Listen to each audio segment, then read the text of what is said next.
सभी भक्तजनों को श्री वृंदावन धाम दर्शन चैनल की ओर से राधे राधे। हिंदू धर्म में वैशाख मास के कृष्ण पक्ष की एकादशी को वरुथनी एकादशी कहा जाता है। इस व्रत में विष्णु भगवान के वराह रूप की पूजा की जाती है। इस वर्ष वरुथनी एकादशी 26 अप्रैल को पड़ रही है। इस व्रत की कथा को सुनाने वाला एवं सुनने वाला दोनों ही पुण्य के भागीदार होते हैं। बहुत ही पुण्य और सौभाग्य प्रदान करने वाली इस एकादशी के व्रत से समस्त पाप व ताप नष्ट होते हैं। मान्यता है कि इस लोक के साथ साथ व्रत करने वाले का परलोक भी सुधर जाता है। मान्यता है कि इस व्रत के पुण्य का हिसाब किताब रखने की क्षमता तो जगत के समस्त प्राणियों के पाप पुण्य का लेखा जोखा रखने वाले चित्रगुप्त तक के पास में नहीं है। कहने का तात्पर्य है कि वरुथनी एकादशी का व्रत अथाह पुण्य एवं फल प्रदान करने वाला है। वरुथनी एकादशी व्रत को करने से दुखी व्यक्ति को सुख की प्राप्ति होती है। राजा के लिए स्वर्ग के मार्ग खुल जाते हैं। सूर्य ग्रहण के समय दान करने से जो फल प्राप्त होता है वही फल इस व्रत को करने से प्राप्त होता है। इस व्रत को करने से मनुष्य को लोक और परलोक दोनों में ही सुख प्राप्त होता है और वह अंत समय में स्वर्ग को जाता है। शास्त्रों में कहा गया है कि हाथी का दान घोड़े के दान से श्रेष्ठ है। हाथी के दान से भूमि दान, भूमि के दान से तिलों का दान, तिलों के दान से स्वर्ण का दान तथा स्वर्ण के दान से अन्न का दान श्रेष्ठ है। अन्न के दान के बराबर कोई दान नहीं है। अन्न के दान से देवता, पितृ और मनुष्य तीनों तृप्त हो जाते हैं। शास्त्रों में इसको कन्यादान के बराबर माना गया है। वरुथनी एकादशी के व्रत से अन्नदान तथा कन्यादान दोनों के बराबर फल प्राप्त होता है।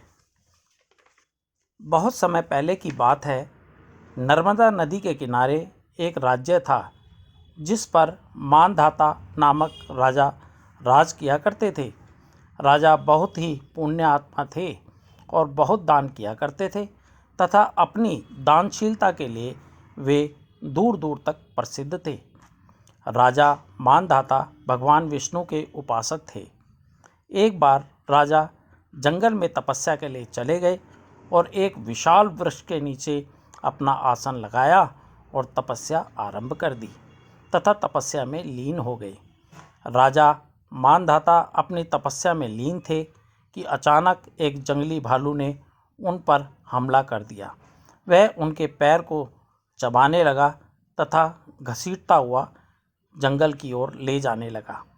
लेकिन उन्होंने तपस्वी धर्म का पालन करते हुए क्रोध नहीं किया और भगवान विष्णु से ही इस संकट से उबारने की गुहार लगाई। भगवान अपने भक्त को संकट में कैसे देख सकते थे। विष्णु भगवान प्रकट हुए और भालू को अपने सुदर्शन चक्र से मार गिराया। लेकिन तब तक भालू राजा के पैर को लगभग पूरा चबा चुका था। राजा अपने पैर को देखकर बहुत ही दुखी हो रहे थे एवं उन्हें दर्द भी बहुत हो रहा था। भगवान विष्णु ने कहा, वत्स, विचलित होने की आवश्यकता नहीं है। वैशाख मास के कृष्ण पक्ष की एकादशी जो कि वरुथनी एकादशी कहलाती है पर मेरे वराह रूप की पूजा करना। व्रत के प्रताप से तुम पुनः संपूर्ण अंगों वाले हष्ट-पुष्ट हो जाओगे। भालू ने जो भी तुम्हारे साथ किया वह तुम्हारे पूर्व जन्म के पाप का फल है। वरुथनी एकादशी का व्रत करने से तुम्हें सभी पापों से मुक्ति मिल जाएगी। भगवान की आज्ञा मानकर मानधाता ने वैसा ही किया और व्रत का पारण करते ही उसे जैसे नवजीवन प्राप्त हो गया। वह फिर से हष्ट पुष्ट हो गया। अब राजा और भी अधिक श्रद्धावान हो गया और श्रद्धा भाव से भगवान की भक्ति में लीन रहने लगा। वरुथनी एकादशी को भगवान मधुसूदन की पूजा करनी चाहिए।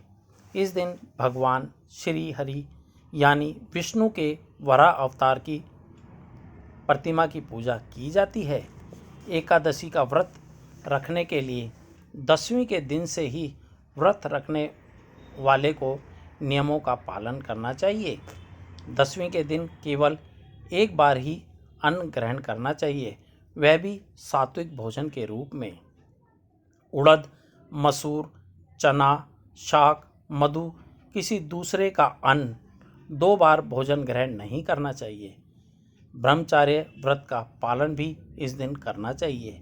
पान खाने, दातुन करने, परनिंदा, द्वेष, झूठ, क्रोध आदि का भी पूर्ण त्याग करना चाहिए। एकादशी के दिन प्रातःकाल स्नान आदि के पश्चात व्रत का संकल्प लेकर भगवान विष्णु के वराह अवतार की पूजा करनी चाहिए। वह साथ ही व्रत कथा भी सुननी या फिर पढ़नी चाहिए। रात्रि में भगवान के नाम का जागरण करना चाहिए और द्वादशी को विद्वान ब्राह्मणों को भोजन आदि करवाकर दान दक्षिणा देकर व्रत का पारण करना चाहिए। इस प्रकार श्री विष्णु प्रसन्न होते हैं तथा व्रत करने वाले की मनोकामना पूर्ण करते हैं। राधे राधे।